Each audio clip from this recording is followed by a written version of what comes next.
प्यारे बच्चों, good morning. कक्षा 9 गणित में पाठ 13 पृष्ठीय क्षेत्रफल और आयतन हम पढ़ रहे हैं, जिसमें प्रश्नावली 13.4 हम कर रहे हैं। इसका प्रश्न नंबर 1 से 6 तक हमारा कंप्लीट हो गया है। प्रश्न नंबर 7 आज हमने करना है, जो आपके सम्मुख है। बहुत ही इम्पोर्टेंट महत्वपूर्ण प्रश्न है और बहुत ही अच्छा प्रश्न है। किस प्रकार से इसको करेंगे, इसको देखिए। क्या है प्रश्न आपका? प्रश्न है, चंद्रमा का व्यास पृथ्वी के व्यास का लगभग 1/4 है। इन दोनों के पृष्ठीय क्षेत्रफलों का अनुपात ज्ञात कीजिए। क्या बोला है? चंद्रमा का व्यास पृथ्वी के व्यास का लगभग 1/4 है। 1/4। अब ये समझिए आप कि व्यास किसका बड़ा है, चंद्रमा का कि पृथ्वी का? चंद्रमा का पृथ्वी के व्यास का 1/4 है ना। 1/4, 1/4 यानी चौथा भाग। चंद्रमा का व्यास जो है पृथ्वी के व्यास का चौथा भाग है। यानी पृथ्वी के व्यास के यदि आप 4 भाग करेंगे, पृथ्वी के व्यास के यदि आप 4 भाग करेंगे, ये हो गए 4 भाग, तो ये 1 भाग जो है ये चंद्रमा का है और ये पूरा पृथ्वी का है। तो इसका मतलब पृथ्वी का ज़्यादा है, पृथ्वी का व्यास ज़्यादा है, ठीक है ना, और चंद्रमा का कम है।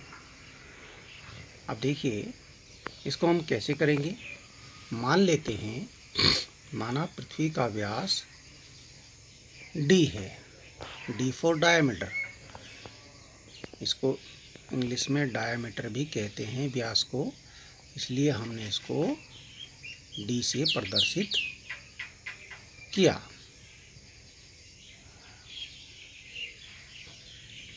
डायमीटर। पृथ्वी का व्यास d है, तो चंद्रमा का कितना हो जाएगा? d का 1/4 यानी कि d/4। ये चंद्रमा का व्यास हो गया। परंतु जब हम पृष्ठीय क्षेत्रफल ज्ञात करते हैं, वहाँ त्रिज्या का प्रयोग होता है, ठीक है ना।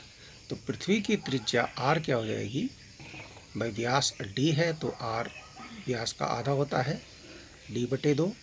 और चंद्रमा की त्रिज्या, चंद्रमा का व्यास तो d/4 पहले से ही है, तो उसका और आधा हो जाएगा, d/4। 4 जो बटे में है उसमें और 2 की गुणा हो गई, ये हो गया d/8।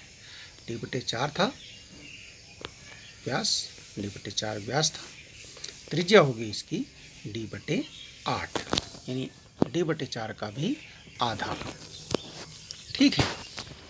अब क्योंकि चंद्रमा और पृथ्वी को गोलाकार माना है यहाँ पर, इसी गोलाकार के अनुसार जैसे गोले का पृष्ठीय क्षेत्रफल निकलता है, वैसा ही पृथ्वी का भी निकलेगा, वैसा ही चंद्रमा का भी निकलेगा।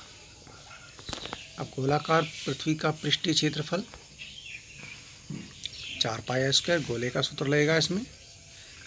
r इसमें जो है कैपिटल लिया गया है, देखिए यहाँ पर। अब r का मान है d/2, यानी 4 गुणा पाई, और r की जगह पे d/2 का स्क्वायर, क्योंकि 4 और पाई तो कांस्टेंट है, कांस्टेंट यानी कि अचर है। r के स्थान पर आ गया d/2। 4 गुणा पाई, d/2 का स्क्वायर हो गया, यानी d/2 गुणा d/2। देखिए 4 पाई d का गुणा हो जाएगा तो d² हो गया, बटे 2 2 हो गया तो 4 हो गया, 4 से 4 कट गया, हमारे पास बचा पाई गुणा d²। यह हो गया पृथ्वी का पृष्ठीय क्षेत्रफल। अब इसी प्रकार से चंद्रमा का भी ज्ञात करेंगे, लेकिन चंद्रमा का जो त्रिज्या है वो d/8 है, इसका ध्यान रखना पड़ेगा, और स्मॉल r से हमने इसको प्रदर्शित किया है।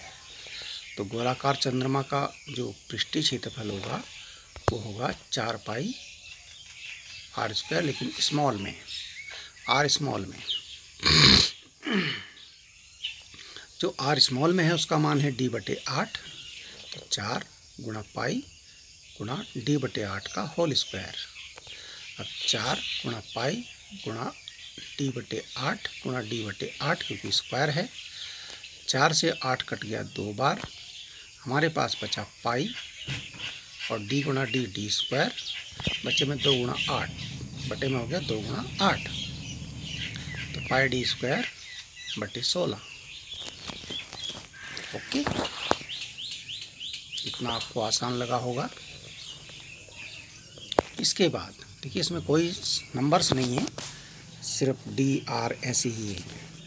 अब पृष्ठीय क्षेत्रफलों का अनुपात कैसे निकलता है? बटे में करके, क्योंकि पहले चंद्रमा दिया गया है तो चंद्रमा को ऊपर रखेंगे। प्रश्न में पहले चंद्रमा है, देख लीजिए, दिखा लेते हैं आपको। पहले चंद्रमा है फिर पृथ्वी है, तो हम चंद्रमा को ऊपर रखेंगे।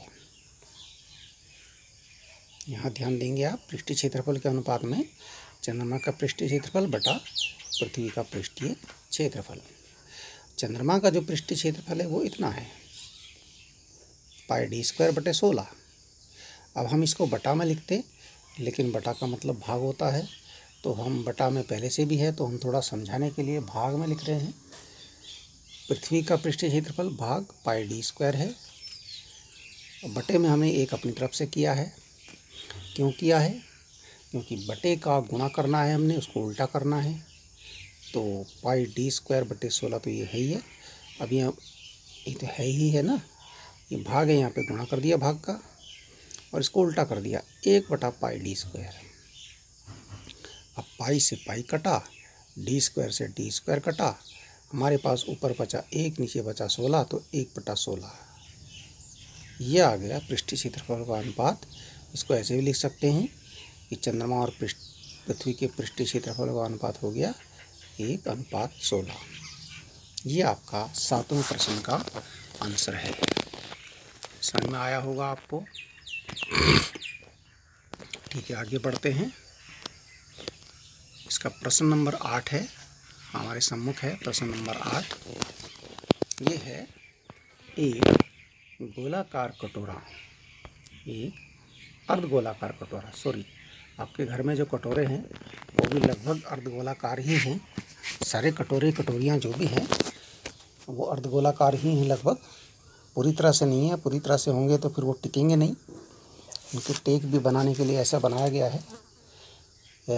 इसकी जो मोटी स्टील से बना है, जिसकी मोटाई 0.25 सेंटीमीटर है, काफ़ी मोटी स्टील है इसकी। इस कटोरे की आंतरिक त्रिज्या है 5 सेंटीमीटर। कटोरे का बाहरी वक्र पृष्ठीय क्षेत्रफल ज्ञात कीजिए। यह आप कटोरा यहाँ पर देख रहे हैं, ये कटोरा है। कैसे बनाया इसको?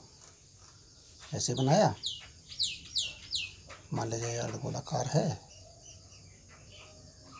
कैसे बनाया? ये तो होगी आंतरिक त्रिज्या, अंदर के जो भाग है उसकी त्रिज्या 5 सेंटीमीटर है। और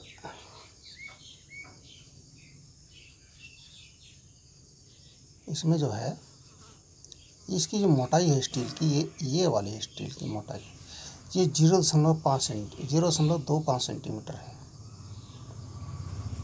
ठीक है ना? ऐसे यहाँ पे हमने दिखाया है इसको, ये जो स्टील की मोटाई है। अब जब हम, क्योंकि ये 5 सेंटीमीटर अंदर की त्रिज्या है, 5 सेंटीमीटर जो है केवल अंदर की त्रिज्या है।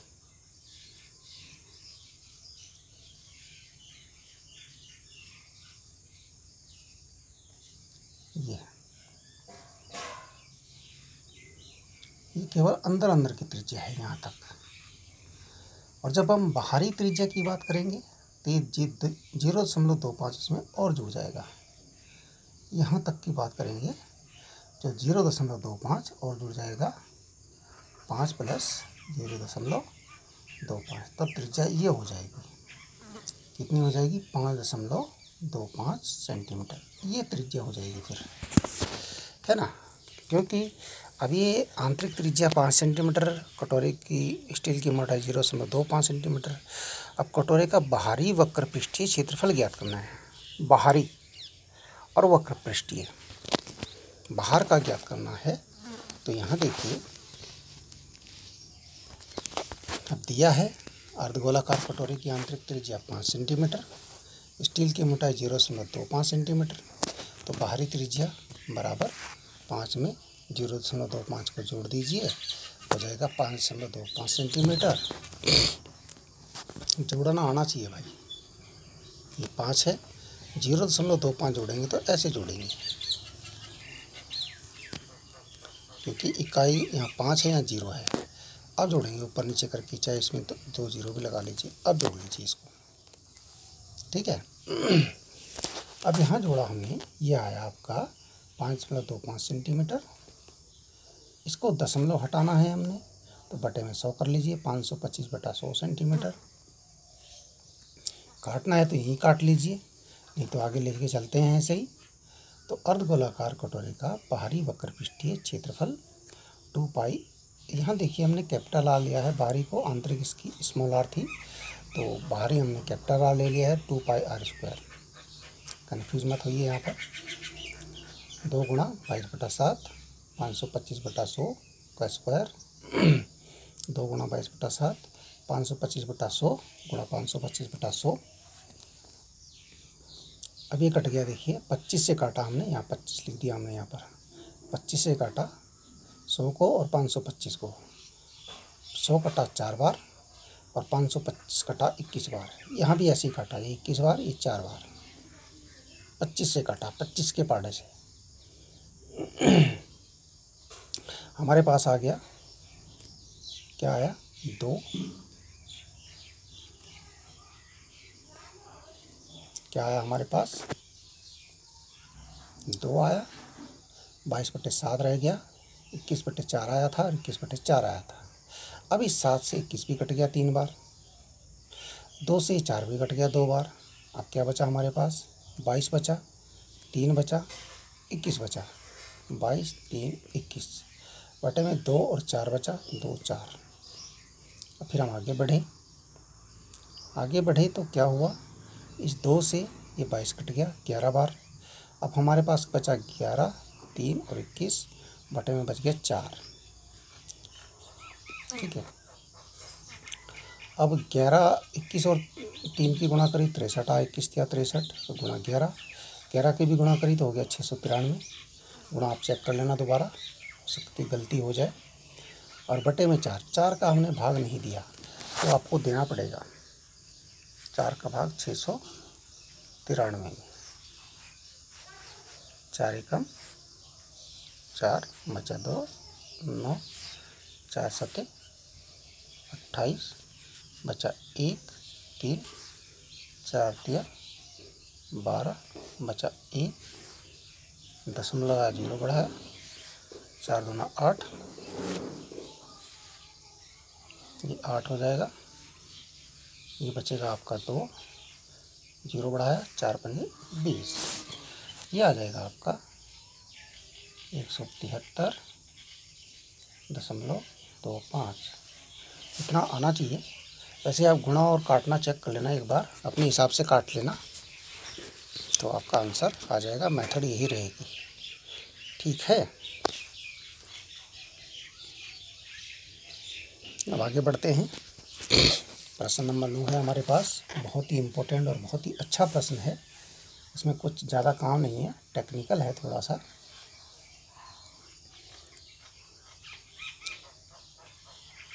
एक लंब वृत्तीय बेलन त्रिज्या r वाले एक गोले को पूर्णतया घेरे हुए है। लंब वृत्तीय बेलन है और त्रिज्या r वाले गोले को पूर्णतया घेरे हुए है, बिल्कुल ऐसे। मतलब जो बेलन है उसमें गोला बिल्कुल फिट है, फिट समझ लीजिए आप, ये इस तरह से फिट है।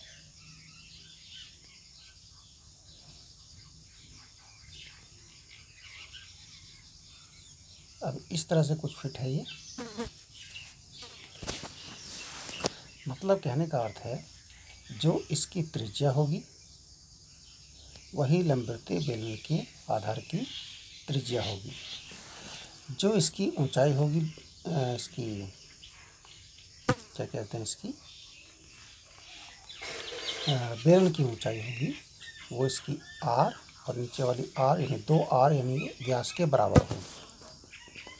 ठीक है, बस इस प्रकार से वो फिट है। तो यहाँ देखिए क्या ज्ञात करना है, गोले का पृष्ठीय क्षेत्रफल, बेलन का वक्र पृष्ठीय क्षेत्रफल और जो 1 और 2 में प्राप्त जो क्षेत्रफल आया उनका अनुपात। बहुत छोटा सा प्रश्न है, ये 3 जगह दिया गया है, छोटी बात है। यह है गोले की त्रिज्या r, ये तो सीधे सीधे दे रखी है। तो और लंबवृत्तीय बेलन के आधार की त्रिज्या भी r। जो गोले की त्रिज्या होगी वही लंबवृत्तीय, क्योंकि बिल्कुल फिट है गोला उसके अंदर, तो त्रिज्या दोनों की बराबर होगी।